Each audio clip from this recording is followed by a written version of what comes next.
नमस्कार बच्चों, मैं राहुल देवांगन आप सभी को स्वागत करता हूं मेरे इस YouTube चैनल पर। आज हम डिस्कस करने वाले हैं चैप्टर नंबर 10 मैथमेटिक्स सब्जेक्ट के चैप्टर नंबर 10 जिसका नाम है हाइट और डिस्टेंस। तो चलिए आज का ये क्लास स्टार्ट करते हैं और हमारा पहला क्वेश्चन लेते हैं। यदि किसी मीनार के धरातल से किसी बिंदु का उन्नयन कोण 30 अंश है और मीनार की दिशा में 20 मीटर चलने पर वो जो उन्नयन कोण है वो कितना हो जा रहा है, 45 डिग्री का हो जा रहा है। तो मीनार की ऊंचाई ज्ञात कीजिए। Angle of elevation from a top of the tower at any point on ground is 30 degree and an angle of elevation between 45 degree when we move 20 meter towards tower. Then find the height of tower. Let this is a r ground and this is a r tower. माना कि ये जो horizontal line में जो खींचा है वो हमारा क्या है, ग्राउंड है, और ये जो वर्टिकल लाइन खींचा है वो क्या है, हमारा टावर है ना। और कोई पॉइंट यहाँ पे है, इस पॉइंट से ये जो टावर का एंगल ऑफ एलिवेशन उन्नयन कोण कितना है, 30 अंश का है ना। और अब इसी पॉइंट से 20 मीटर सपोज ये रहा और ये वाला वो पॉइंट हुआ, तो 20 मीटर अपन डिस्टेंस ट्रेवल किए तो एंगल ऑफ एलिवेशन हो जा रहा है हमारा 45 डिग्री का। कितना, ये हो गया हमारा एंगल ऑफ एलिवेशन 45 डिग्री। तो अब हम क्या निकालना, मीनार की हाइट। अब मीनार की हाइट निकालना मतलब ये वाले पॉइंट से लेकर इस वाले पॉइंट का डिस्टेंस निकालना है। अब ये वाले पॉइंट नहीं बोलते, इसको प्रॉपरली नाम दे देते हैं। तो लेट ये वाला पॉइंट है A, this is point B and this is point C and this is point D. तो अब हम करेंगे ये जो बड़ा छोटा वाला जो क्या है वो है ना ट्रायंगल, इस छोटा ट्रायंगल पे tan थीटा लगाएंगे और हम कोशिश करेंगे कि किसका वैल्यू निकाल दे, मीनार का ऊंचाई निकालना। लेकिन उसके लिए हमको BD का वैल्यू पहले चाहिए, तभी तो लगा पाएंगे ना, है ना। और BD प्लस ये ऐड करके हमारे पास CD का वैल्यू हो जाएगा। मतलब ये वाला वैल्यू हमको निकालना है अभी इस वाले जो पोर्शन पे, ताकि हम BC का वैल्यू हमको रहेगा। तो BC का वैल्यू कैसे निकलेगा, CD प्लस DB, है कि नहीं। तो इसका प्रयोग करके फिर हम AB का वैल्यू निकाल लेंगे। तो चलिए नेक्स्ट स्लाइड पर चलते हैं और करते हैं। तो हम सबसे पहले लगाने वाले हैं इस छोटे वाला ट्रायंगल ADB में। तो यूज करने वाला ट्रायंगल ADB में tan थीटा यूज करें। तो tan 45 इज इक्वल टू लंब LAL, लंब बटे आधार। क्या यूज करने वाले अपन, लंब बटे आधार इज इक्वल टू होता है हमारा tan थीटा, है ना। तो ये यूज करने वाले हैं। चलिए, है ना। तो आगे बढ़ते हैं। लंब हमारे लिए है ये वाला पोर्शन, ये पॉइंट A से लेकर पॉइंट B, है ना। और आधार है पॉइंट D से लेकर पॉइंट B। तो चलो, तो लंब क्या है AB, आधार क्या है, आधार जरा देख लेते हैं। आधार है हमारा DB। तो AB का वैल्यू हमको नहीं पता, DB का वैल्यू भी हमको नहीं पता है, लेकिन tan 45 का वैल्यू 1 होता है ये पता है। तो AB अपॉन DB। और यहां से हमको क्या मिल जाएगा भाई, यहां से मिल जाएगा कि जब क्रॉस मल्टीप्लाई करेंगे तो DB इधर मल्टीप्लाई हो जाएगा ना। तो AB इज इक्वल टू मिल जाएगा DB। ये चीज हमको मिल गया और इसको मान लेते हैं हम इक्वेशन नंबर 1। ठीक है।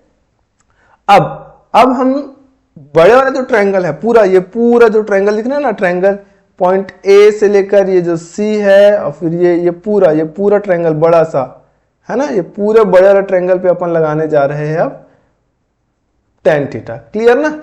तो चलिए पूरे बड़े वाले ट्रायंगल, तो ट्रायंगल ABC पे, ट्रायंगल ABC में क्या लगाएंगे, tan थीटा, और थीटा की जगह 30 डिग्री। तो AB डिवाइड बाय ये लंब हो गया और आधार क्या है हमारा, सॉरी एक सेकंड ना, गया, हाँ। तो और आधार क्या है इसी के साथ, हमारा आधार है हमारा पूरा BC या C भी बोल सकते हैं, है ना। तो चलिए आधार है हमारा CB।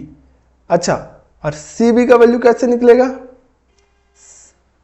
CB या BC का वैल्यू ऐसे निकल रहा है। क्लियर एकदम। चलो, अगर ये क्लियर है तो बढ़िया बात है, अच्छी की बात है। तो चलिए आगे बढ़ते हैं, नेक्स्ट स्लाइड में देख लेते हैं। तो ए बी हो गया ना। अब ए बी का वैल्यू तो हमको निकालना है, लेकिन सी बी का वैल्यू हमने अभी देखा कि C D plus D B, और tan 30 का वैल्यू होता है 1/√3। क्लियर। चलो नेक्स्ट स्लाइड पे चलते हैं। तो यहाँ पे आ गया था हमारा 1/√3 is equal to A B divide by C D plus D B.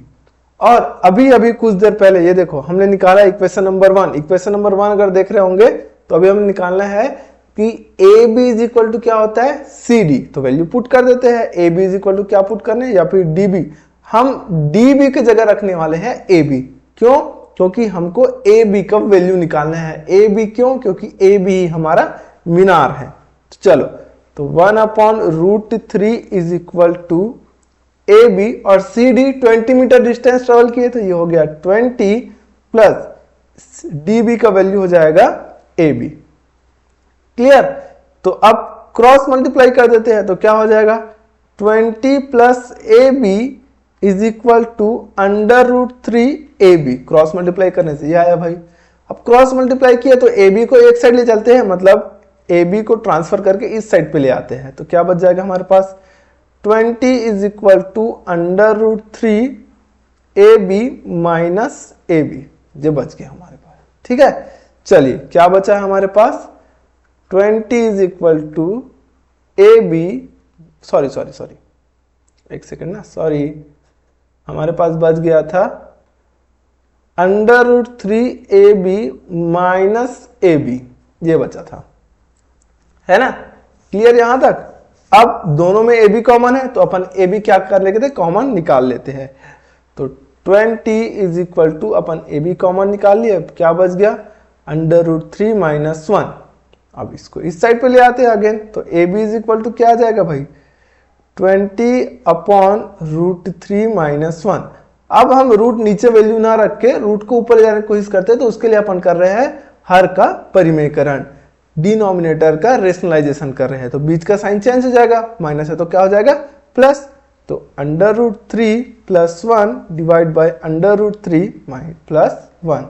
और ये देखो a minus B A plus B, कौन सा था formula a minus B, A plus B is equal to होता है A square minus B square, ये होता है। चलो लगा देते हैं। तो A B is equal to क्या आ जाएगा हमारे पास 20√3 प्लस 1 डिवाइड बाय √3 का स्क्वायर। तो √3 का स्क्वायर 3 माइनस 1, है कि नहीं। चलो नेक्स्ट स्लाइड पे चलते हैं। तो क्या आएगा A B is equal to 20√3 plus 1 divide by 3 minus 1, और 3 माइनस 1 क्या आएगा 2। तो 20√3 प्लस 1 डिवाइड बाई 2, 2 10 20। तो क्या आ जाएगा हमारे पास 10√3 प्लस 1, ये हो गया हमारा ए बी का वैल्यू। ये कौन सा हो गया हमारा ए बी का वैल्यू। सारे क्वेश्चन पे हमें tan थीटा ही लगाना है, सिवाय एक क्वेश्चन के। वो क्वेश्चन है टूटहा पेड़, जो मैं बहुत अच्छे से समझा रहा हूं, आप लोग को याद रखिएगा। टूटहा पेड़, ये छत्तीसगढ़ में एक टूटहा मतलब टूटा हुआ होता है, जिसमें वो पेड़ टूटकर नीचे झुक जाता है और 30 डिग्री या शायद 30 डिग्री का 6 मीटर डिस्टेंस का एक बनाता है। सिर्फ उस पे साइन या कॉस लगाएंगे अपन, बाकी सारे क्वेश्चन पे tan थीटा लगाना है, नंबर पाना है। तो ये थोड़ा सा याद रखिएगा, है ना। चलिए नेक्स्ट क्वेश्चन लेते हैं। किसी टीले के शीर्ष से मैदान में स्थित 2 मकानों का अवनमन कोण। चलो फिर से आ जाते हैं।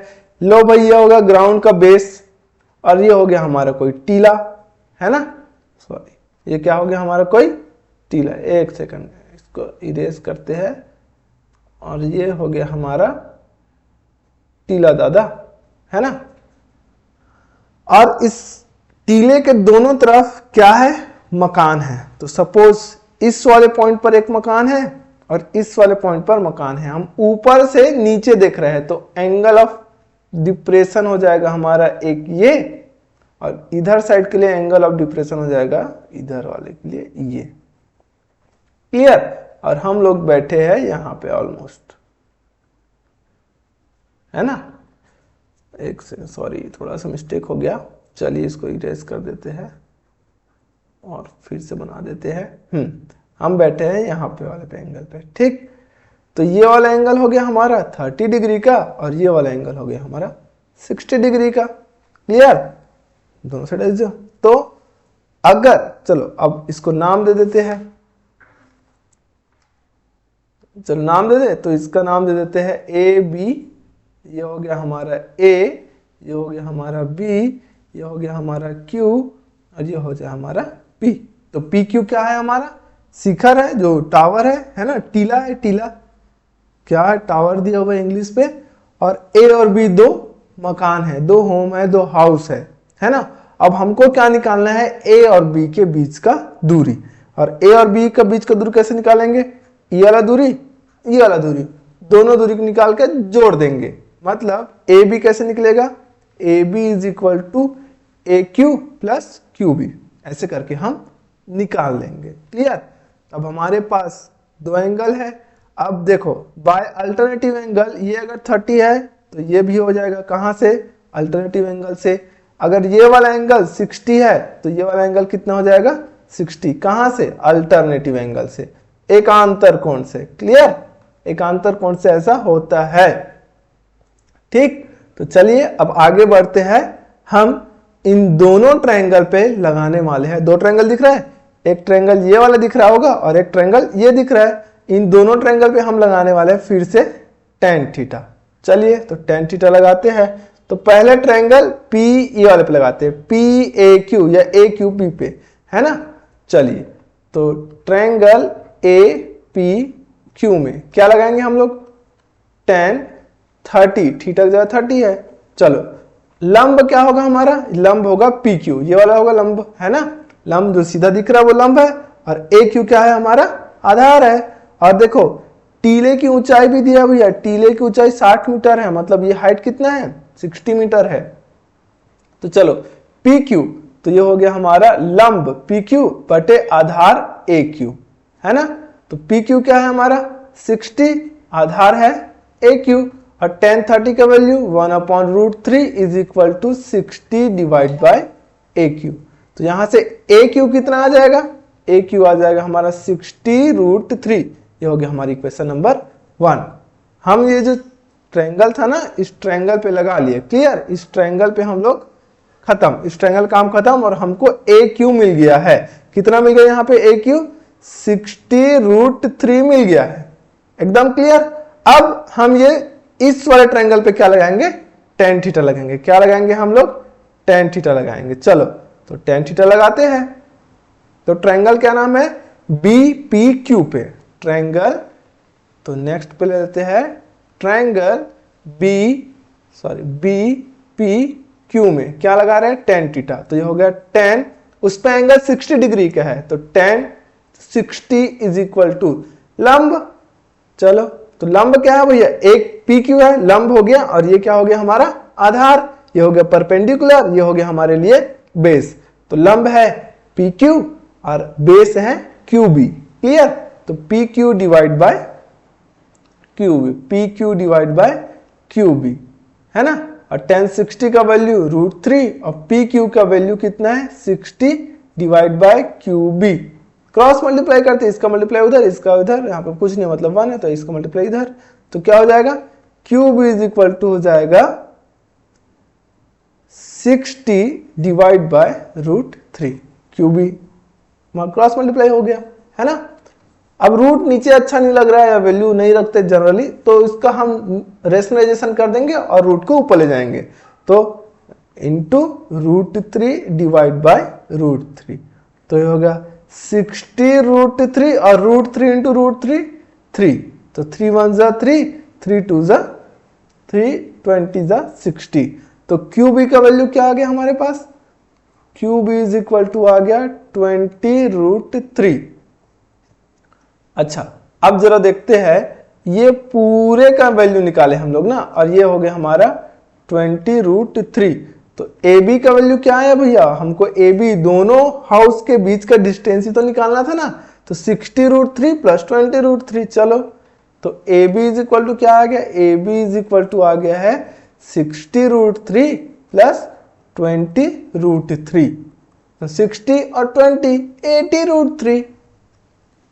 ये हो गया हमारा ए बी का वैल्यू, ये हो गया हमारा दोनों हाउस के बीच का डिस्टेंस, ये हो गया हमारा आंसर। ऐसे ही क्वेश्चन बनेंगे और ऐसे ही क्वेश्चन बोर्ड पेपर में आने वाले हैं। बहुत अच्छे से बनाइएगा क्योंकि फायदा आपको है, बहुत सस्ते से क्वेश्चन है, 6 नंबर पे आएंगे। ये मोस्ट इंपॉर्टेंट क्वेश्चन है जो आपको छोड़ना नहीं है ना। चलिए अब क्वेश्चन नंबर नेक्स्ट करते हैं। ये क्वेश्चन मैं आप सभी को होमवर्क दे रहा हूं, आप इसको करके आइएगा। अभी स्क्रीनशॉट ले लीजिए थोड़ी देर के लिए, बाद में क्लास अटेंड, अभी क्लास अटेंड कर लीजिए, स्क्रीनशॉट लेकर रख लीजिए, बाद में सॉल्व कर लेना, है ना। अब क्वेश्चन नंबर 4 देखते हैं। ये मोस्ट टाइम पे क्वेश्चन है और मुझे पता नहीं क्यों ऐसा लग रहा है ये क्वेश्चन इस साल आ सकता है, क्योंकि 2020 पे आया हुआ है, 22, 23, 24 पे आएगा, इवन ईयर कॉन्सेप्ट लगाए तो चलिए ये क्वेश्चन सॉल्व करते हैं। तो एक बोल रहा है तेज हवा से एक पेड़ टूट जाता है, टूटे हुए पेड़ का शिखर जमीन को छूने लगता है। सपोज ये पेड़ है, पेड़ तेज हवा से ऐसे डिगमिंग हुआ और टूट गया और ऐसा हो गया, है ना। मतलब सपोज ये कोई जमीन है, जमीन पर ये ऐसा पेड़ लगा हुआ है, ये ठीक है। अब पेड़ ऐसे लगा हुआ है, ये पेड़ में बहुत आंधी तूफान आया और आंधी तूफान आके पेड़ यहां से टूट गया, पेड़ यहां से टूट गया, मतलब ये ऐसा हो जाएगा, क्या ऐसा हो जाएगा ना पेड़। अब ये यहाँ पे पेड़ झाड़ झुकड़ा है ऐसा, है ना। इसके जिसके साथ वह 60 अंश का कोण बना, मतलब यहाँ पे कितने अंश का कोण बन रहा है, 60 अंश का कोण बन रहा है। और पेड़ का शिखर जहां जमीन को छूता है वहां से पेड़ का पाद बिंदु 6 मीटर, मतलब इस पॉइंट से यहां इस पॉइंट के बीच का डिस्टेंस है 6 मीटर। तो पेड़ की ऊंचाई ज्ञात कीजिए। अच्छा जरा बताओ, पेड़ की ऊंचाई ये होगा ना, पूरा यहां से लेकर पूरा यहां तक का ये पेड़ का ऊंचाई होगा ना, और यहां पे से टूट गया पेड़, तो पेड़ का ऊंचाई में ये भी आएगा ना यार, ये वाला ऐसा, ये पूरा आएगा ना ऐसे, ये पूरा होगा हमारा पेड़ का, मतलब सीधा जाके फिर ऐसे। तो ये दोनों को हमको ऐड करना पड़ेगा, इसको और साथ में इस वाले को, ऐसा ऐसा है ना। तो इस वाले को भी और इस वाले को, दोनों को हमको ऐड करना होगा। तो चलो ये ना बोलकर इसको एक प्रॉपर अपन नाम दे देते हैं, है ना। तो चलिए आज के यहाँ वाला क्वेश्चन सॉल्व करते हैं। एक सेकंड रुकिएगा ना।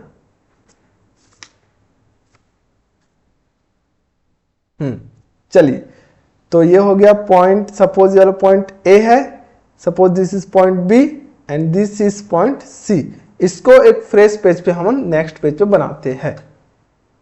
चलो तो ये रहा हमारा जमीन, और ये था ऐसा पेड़ था जो आधा टूटा हुआ है, यहाँ से टूट के ये इधर आ गया है, यहाँ पे 60 डिग्री का एंगल बना रहा है। इस पॉइंट से इस पॉइंट का डिस्टेंस 6 मीटर है। इसको मैं पॉइंट ए दे रहा हूँ, इसको पॉइंट बी दे रहा हूँ, इसको पॉइंट सी दे रहा हूँ। तो अब हमको पेड़ की ऊंचाई कैसे होगा, पेड़ की ऊंचाई बराबर क्या होगा, AC प्लस BC, दोनों को ऐड करेंगे तो हमको टोटल पेड़ का ऊंचाई मिलेगा ना। क्लियर। चलो हमारे पास 10 है, तो लगाते हैं कि ट्रायंगल ABC में, इसी ट्रायंगल पे अपन लगा रहे हैं tan थीटा, तो tan 60 इज इक्वल टू क्या होगा, हमको CB चाहिए ना, तो इसके लिए CB लगा रहे हैं। तो tan 60 is equal to perpendicular divide by base, लंब बटे आधार। और ये पूरा ये देखो, ये है हमारा, ये वाला है हमारा लंब और ये वाला है हमारा आधार। तो चलो दोनों को यूज करते हैं और सॉल्व करते हैं। तो लंब है हमारा CB और आधार है हमारा AB। तो tan 60 degree is equal to आया था, tan 60 is equal to CB upon आधार आया है AB, आधार है हमारा AB। तो CB का वैल्यू हमको निकालना है, AB का वैल्यू 6 मीटर है, डिस्टेंस बताया था ना, और tan 60 का वैल्यू √3। तो CB का वैल्यू क्या हो जाएगा, 6√3, जो होगा equation number 1। Suppose this is equation number 1।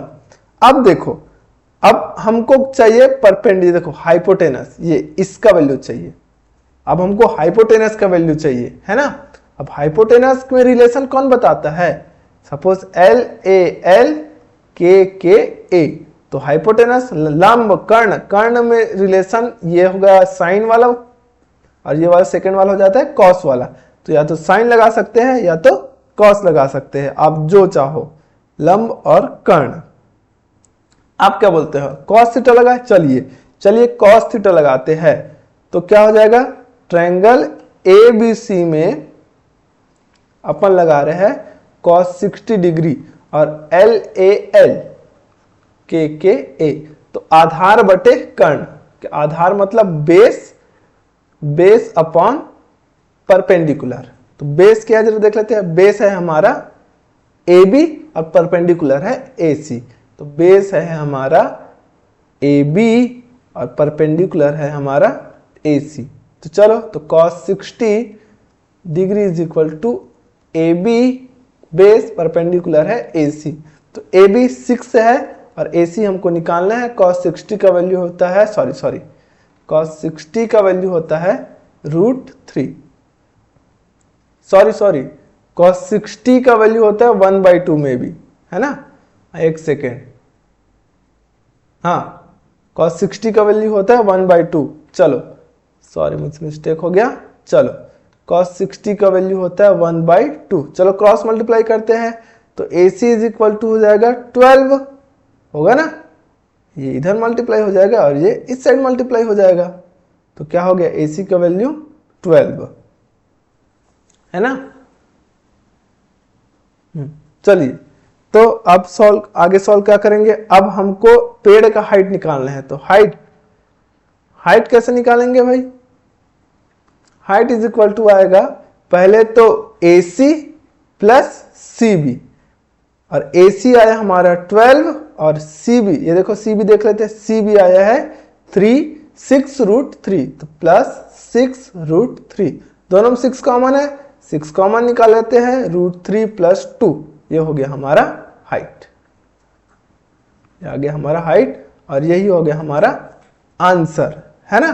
तो ये मोस्ट इंपॉर्टेंट क्वेश्चन है, मुझे गारंटी, मुझे ऐसा लग रहा है और लगभग 95% चांस है कि यही क्वेश्चन आएगा इस साल 6 नंबर पे। ये क्वेश्चन करके जाइएगा, बहुत बेनिफिट होगा। तो चलिए नेक्स्ट क्वेश्चन लेते हैं। ये रहा, एक सीधी सड़क पर भवन के पात तक जाती है। एक सीधी सड़क भवन के पात तक जाती है। भवन के शिखर पर से एक आदमी एक कार को 30 अंश के अवनमन कोण से देखता है। कार भवन के पात की ओर 149 से चल रही है। तो 30 मीटर बाद चलने के बाद उस कार का अवनमन कोण 60 अंश से जाता है। ये क्वेश्चन सेम सेकंड क्वेश्चन जैसे बनने वाला है। थोड़ा सा दिमाग लगाइए और क्वेश्चन सॉल्व कीजिए। प्रैक्टिस करेंगे, आपका ही फायदा है, मेरा कुछ नहीं है ना। तो ये 5 क्वेश्चन है, इसमें से एक और क्वेश्चन मैं दे रहा हूं आप सभी को। एक और क्वेश्चन ले लेते हैं। क्वेश्चन सॉरी नहीं है, ये लास्ट क्वेश्चन था हमारे सीरीज का। तो आशा करता हूं आप सभी को ये पसंद आया होगा और ये वाला क्वेश्चन आप सॉल्व करके इसका आंसर तुरंत अभी सॉल्व कीजिए, बाद में नहीं होगा। अभी तुरंत सॉल्व कीजिए और आंसर कमेंट कीजिए मुझे। अगर आप कमेंट कर रहे हैं तो मैं ये मानूंगा कि जितने लोगों ने मेरा वीडियो पूरा देखा है उन्होंने पूरा, उनको बेनिफिट हो रहा है। तो ये क्वेश्चन सॉल्व कीजिए और आप सब सभी से मिलता हूं मैं नेक्स्ट वीडियो पर। मिलते हैं आप सभी से नेक्स्ट वीडियो पर। चलिए, और हमारे चैनल को सब्सक्राइब कर दीजिए, ज्यादा से ज्यादा लोगों तक शेयर कर दीजिए, लाइक और कमेंट करना मत भूलिएगा अगर आपको कुछ डाउट होता है तो। चलिए मिलते हैं, सिया बाय।